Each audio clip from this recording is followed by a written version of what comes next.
উহুদের পাহাড় আজ নীরব। বাতাস শুধু পাথরের গায়ে ধাক্কা খায়।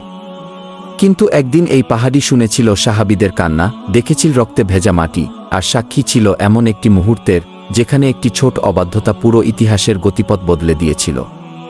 সেদিন মুসলমানরা জয়ী ছিল, শত্রুরা পিছু হটছিল, চারদিকে তাকবীর ধ্বনি উঠছিল, মনে হচ্ছিল বিজয় নিশ্চিত। কিন্তু ঠিক সেই মুহূর্তেই ঘটে যায় একটি ভুল, আর সেই ভুলের মূল্য দিতে হয়েছিল রক্ত, অনুশোচনা আর হৃদয়ভাঙা কান্না দিয়ে। উহুদের যুদ্ধ আমাদের শুধু একটি পরাজয়ের গল্প শেখায় না, এটি শেখায় আনুগত্যের গুরুত্ব, ধৈর্যের মূল্য আর আল্লাহর নির্দেশ মানার অপরিহার্যতা।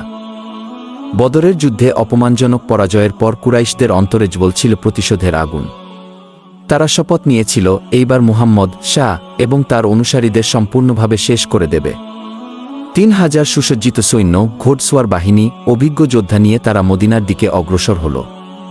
অন্যদিকে মুসলমান ছিল মাত্র ৭০০, সংখ্যা কম, অস্ত্র সীমিত, কিন্তু ইমানে দৃঢ়। উহুদের পাহাড়ের পাদদেশে দাঁড়িয়ে রাসূল মুহাম্মদ শাহ যুদ্ধের কৌশল নির্ধারণ করলেন।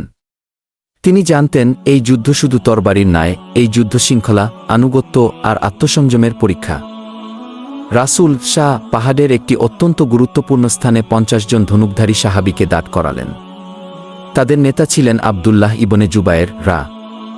রাসূল শাহ খুব স্পষ্ট করে বললেন, আমরা জয়ী হই বা পরাজিত, তোমরা কেউই এই জায়গা ছেড়ে যাবে না। এই নির্দেশ ছিল যুদ্ধের হৃদয়, কারণ এই পাহাড়ের পথ খোলা হলে শত্রু পেছন থেকে আক্রমণ করতে পারবে। সাহাবীরা এই নির্দেশ শুনে মাথা নত করলেন, তারা জানতেন এটি শুধু কৌশল নয়, এটি রাসূলের আদেশ। যুদ্ধ শুরু হল। মুসলমানদের সাহস, ঈমান আর একতার সামনে কুরাইশদের সারি ভেঙে যেতে লাগল। তারা পিছু হটতে শুরু করল। যুদ্ধক্ষেত্রে তখন বিজয়ের দৃশ্য, ধুলো আর শব্দের মাঝে তাকবীর ধ্বনি। নিচে পড়ে আছে শত্রুদের ফেলে যাওয়া অস্ত্র আর মালামাল।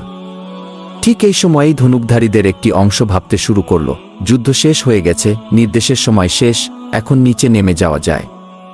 তাদের নেতা বারবার বলছিলেন, রাসূল শাহ আমাদের এই জায়গা ছাড়তে নিষেধ করেছেন। কিন্তু বিজয়ের মোহ, দুনিয়ার লোভ আর মুহূর্তের ভুল সিদ্ধান্ত অনেকের চোখ ঢেকে দিল। একে একে তারা পাহাড় ছেড়ে নেমে এলো। আর ঠিক তখনই ইতিহাস কেঁপে উঠল। খালিদ ইবনে ওয়ালিদ, যিনি তখনও মুসলমান হননি, এই সুযোগটি বুঝে ফেললেন। তিনি তার ঘোড়সওয়ার বাহিনী নিয়ে পাহাড়ের পেছন দিক দিয়ে আকস্মিক আক্রমণ করলেন। মুহূর্তের মধ্যেই যুদ্ধের চিত্র বদলে গেল। মুসলমানরা চারদিক থেকে ঘিরে পড়ল। যে জয় নিশ্চিত মনে হচ্ছিল তা মুহূর্তেই বিশৃঙ্খলায় পরিণত হল। ধুলো, চিৎকার, তলোয়ারের শব্দে যুদ্ধক্ষেত্র অন্ধকার হয়ে উঠল। এই ভয়াবহ বিশৃঙ্খলার মাঝেই রাসূল মুহাম্মদ শাহ আহত হলেন। তার মুখমণ্ডল রক্তাক্ত হল, দাঁত ভেঙে গেল, রক্ত ঝরতে লাগল। সাহাবীরা আতঙ্কে চিৎকার করে উঠল, রাসূল শাহ শহীদ হয়ে গেছেন কি! এই গুজব ছড়িয়ে পড়তেই অনেকের মন ভেঙে গেল। কেউ বসে পড়ল, কেউ দিশেহারা হয়ে গেল, কেউ কাঁদতে লাগল। উহুদের পাহাড় সেদিন শুধু যুদ্ধ দেখেনি, দেখেছিল ভাঙা হৃদয় আর ভেঙে পড়া আশা। কিন্তু এই অন্ধকার মুহূর্তেও কিছু সাহাবী পাহাড়ের মতো অটল ছিলেন। তারা রাসূল শাহ কে ঘিরে ঢাল হয়ে দাঁড়ালেন। কেউ নিজের শরীর দিয়ে তীর আটকাল, কেউ তরবারির আঘাত নিল। তারা জানতেন আজ যদি রাসূল শাহ বেঁচে থাকেন তবেই ইসলাম বেঁচে থাকবে। তাদের শরীর ছিল ঢাল আর ঈমান ছিল অস্ত্র। এই মুহূর্তে আনুগত্যের অর্থ তারা রক্ত দিয়ে লিখে দিলেন।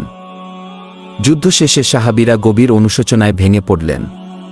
তাদের চোখে ছিল কান্না, হৃদয়ে ছিল আফসোস। তখন আল্লাহ কুরআনের মাধ্যমে শিক্ষা দিলেন, বিজয় আসে আনুগত্য থেকে, আর পরাজয় আসে আদেশ ভঙ্গ থেকে। আল্লাহ তাদের তওবা কবুল করলেন, কিন্তু উহুদের শিক্ষা ইতিহাসে চিরদিনের জন্য লিখে দিলেন। এই যুদ্ধ শেখায় আল্লাহর সাহায্য আসে তখনই যখন আমরা তার আদেশ মেনে চলি, আর দুনিয়ার লোভ যখন ঈমানকে ঢেকে দেয়, তখন বিজয় ও পরাজয়ে পরিণত হতে পারে। উহুদের পাহাড় আজও দাঁড়িয়ে আছে নীরব সাক্ষী হয়ে। এটি আমাদের মনে করিয়ে দেয় একটি ছোট অবাধ্যতা কত বড় মূল্য দাবি করতে পারে। এই গল্প শুধু সাহাবীদের নয়, এটি আমাদের জন্য। আমাদের জীবনেও কত সময় আমরা আল্লাহর নির্দেশ জানি, কিন্তু সুবিধা দেখে ভুল সিদ্ধান্ত নিই। উহুদ আমাদের শেখায় সত্যিকারের সফলতা আসে আনুগত্য, ধৈর্য আর আল্লাহর উপর পূর্ণ ভরসা থেকে।